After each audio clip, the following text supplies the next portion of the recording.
This program has reported on many occasions the lack of facilities in Canberra for people with an acute mental illness. Now we can finally bring you some good news.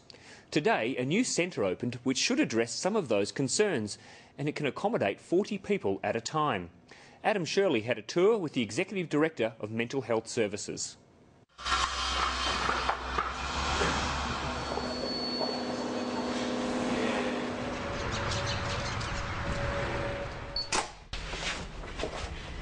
This is the hub of the building. This is the socialisation spine. It's where the consumers will be spending the majority of their day, either between here and the therapy wing.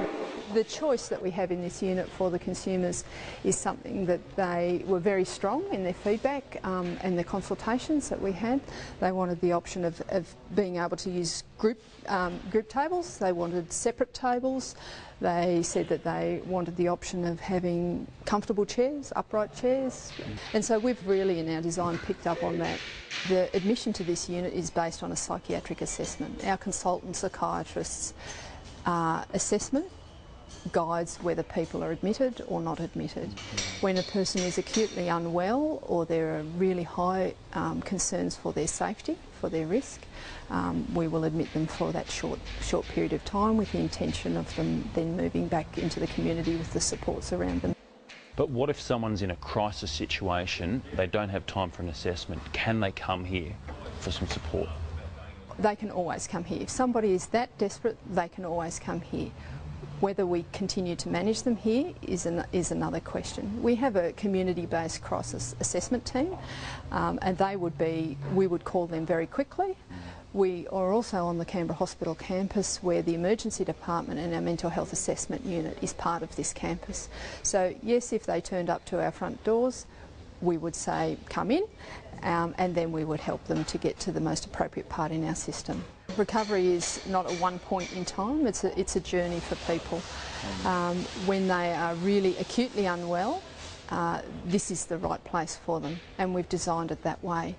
Recovery then continues for when people are discharged from here and out into the community teams. This place can accommodate 40 people. Where until now have those people been going? The inpatient stays have been happening at our psychiatric services unit here on the hospital. There's a 30-bed unit here on the hospital campus that we will be closing when this one is opened, and the people that are currently admitted will be moving across into this unit, and then new admissions will happen from here. This is one of the typical rooms in our low dependency area. As you can see, they're all single rooms. Everybody has their own privacy. The design of the furniture and the room as well, it's pretty sparse, it's fairly stripped back. What's the theory? It's sparse at the moment because we haven't filled it with stuff, so that there will be more soft furnishings in the rooms when the unit is commissioned. But we have given a lot of consideration to the design of the beds, the tables, so that they are safe.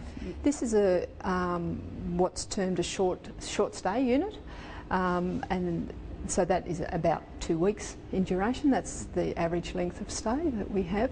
Some people need to be here for a little bit longer, and some people a little bit shorter, but on average 2 or 3 weeks. Yep.